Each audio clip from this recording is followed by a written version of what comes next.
សួស្តីថ្ងៃនេះនាងខ្ញុំមកលេងប្រហុ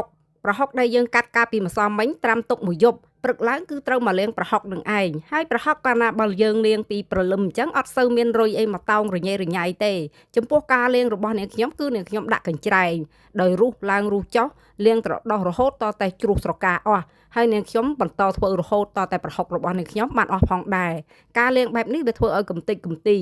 ឬក៏មានជាប់អីនៅក្នុងពោះវានឹងគឺបានស្អាតល្អ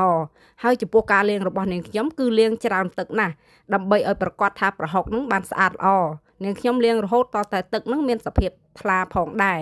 តើខាងពុកម៉ែបងប្អូនអំពូមីងទាំងអស់គ្នាលេងប្រហុកបែបណាដែរបើចាស់ចំនួនមុនវិញគឺគាត់មិនដាក់កញ្ច្រៃចេះទេគឺគាត់មានប្រដាប់ជ្រុំឲ្យបែកស្រកាអស់ចឹងទៅបានគាត់ចាប់ដើមយកមកលេងតែចំពោះនាងខ្ញុំគឺលេងដោយដោះនឹងកញ្ច្រែងបែបនេះឯងគឺវាលឿនហើយស្អាតបានល្អទៀតចំពោះការលេងប្រហុកប្រសិនបើយើងធ្វើទាំងច្បិចទាំងច្បាមរៀងខ្ពើមគឺមិនបានស្អាតនោះទេចំពោះនាងខ្ញុំគឺរៀងស្និតបន្តិចហើយបើនិយាយពីក្លិនខ្លួនវិញគឺថាមិនបាច់បាញ់ទឹកអប់ក៏បានដែរក្លិនប្រហុកឈ្ងុយពេញទាំងខ្លួនតែម្ដងប៉ុន្តែដើម្បីឲ្យបានប្រហុកស្អាតហើយល្អនាងខ្ញុំត្រូវតែលាងសម្អាតបែបនេះឯងចំពោះការលាងប្រហុកវាមិនមែនជារឿងងាយស្រួលហើយក៏មិនជារឿងពិបាកអីដែរតែយើងត្រូវប្រើចិត្តផ្ចិតផ្ចង់ដើម្បីឲ្យប្រហុកយើងបានស្អាតល្អត្រូវលាងច្រើនទឹកច្រើនសាធ្វើដដែលប្រើទឹកក៏ច្រើនចំពោះការលាងប្រហុករបស់នាងខ្ញុំគឺនាងខ្ញុំប្រើចំនួន2អម្រែកឯណោះនាងខ្ញុំលាងធ្វើបែបនេះឯងដោយដែលពុកម៉ែបងប្អូនបានឃើញស្រាប់រួចហើយនៅពេលដែលចុងក្រោយទឹកនឹងមានសភាពថ្លាល្អទើបនាងខ្ញុំយកជាការរួចចាប់ផ្ដើមស្រង់សម្រស់ទុកវារហូតតតែស្រស់ទឹកបានល្អ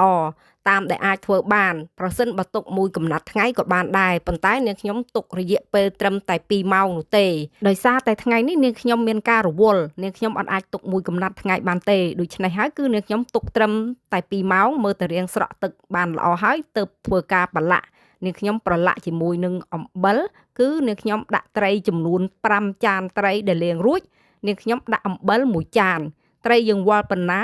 អំបិលគឺយើងដាក់ចំនួនប៉ុណ្ណឹងដែររួចហើយក៏ធ្វើការប្រឡាក់ត្រីនិងប្រហុកនឹងឲ្យបានរលាយសព្វចូលគ្នាល្អផ្អាប់ទុកមួយយប់ក៏បានឬក៏កន្លះខែមួយអាទិត្យពី3ថ្ងៃតាមដែលបងប្អូនចង់ទុកតែចំពោះនាងខ្ញុំវិញគឺរក្សាទុកតែមួយយប់ទេស្អែកឡើងគឺនាងខ្ញុំស្រង់ត្រីយកទៅដាក់ហាលថ្ងៃហាលស្ងួតល្ងាចឡើងគឺនាងខ្ញុំបុកដាក់ចូលក្រឡតែម្ដងបើនិយាយអំពីរឿងធ្វើប្រហុកវាមិនមែនជារឿងងាយស្រួលតែក៏វាមិនជាលំបាកណាស់ដែរតែវាមានដំណាក់កាលនិងពេលវេលារបស់វាប្រសិនបើអ្នកអត់មានចិត្តអំណត់ចង់ធ្វើទេគឺធ្វើមិនបានឡើយណាមួយវាមានក្លិនស្អុយថែមទៀតផងហើយចំពោះវីដេអូនេះក៏បានមកដល់ទីបញ្ចប់ផងដែរនាងខ្ញុំក៏សូមអរគុណដល់ពុកម៉ែបងប្អូនអំពូមីងទាំងអស់គ្នាដែលបានទស្សនាវីដេអូនេះតាំងពីដើមរហូតមកដល់ចប់ជាចុងក្រោយនាងខ្ញុំក៏សូមជូនពរឲ្យពុកម៉ែបងប្អូនអំពូមីងមាទាំងអស់គ្នាជួបតែសំណាងល្អនិងមានសុខភាពល្អ